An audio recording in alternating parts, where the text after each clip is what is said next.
बच्चों, हम अब आपको तटस्थ वक्रों के माध्यम से मांग वक्र की व्युत्पत्ति यानी कि डेरिवेशन किस प्रकार से होता है, derivation of demand curve from indifference curve, derivation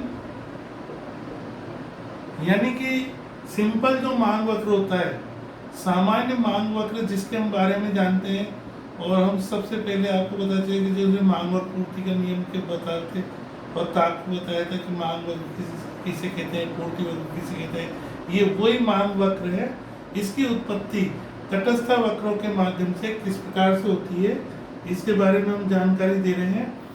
सबसे पहले हम वही ओ एक्स अक्ष बनाएंगे, फिर ओ वाई रेखा खींचेंगे, फिर उसके बाद फिर हम ये एच एन रेखा खींची और इसका तटस्थ वक्र बनाया। ए बिंदु पे हमारा संतुलन रहा।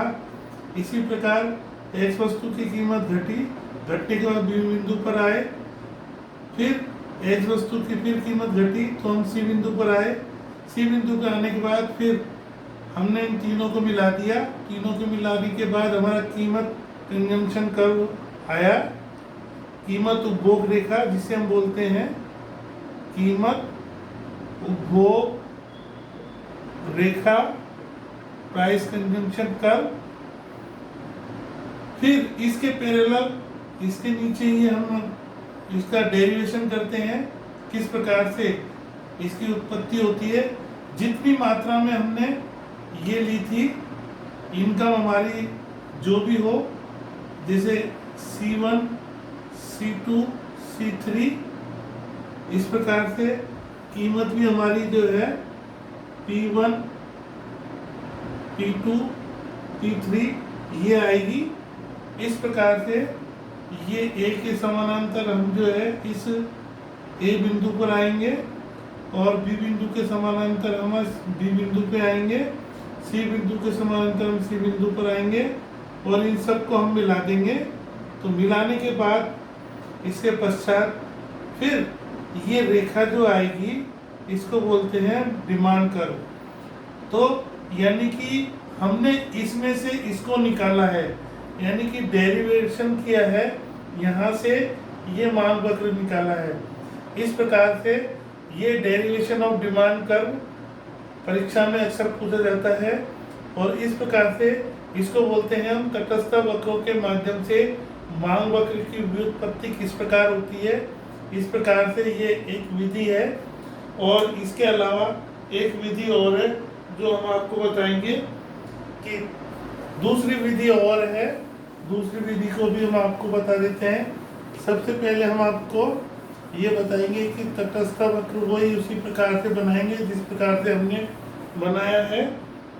तटस्थ वक्र बनाएंगे इस तरीके से,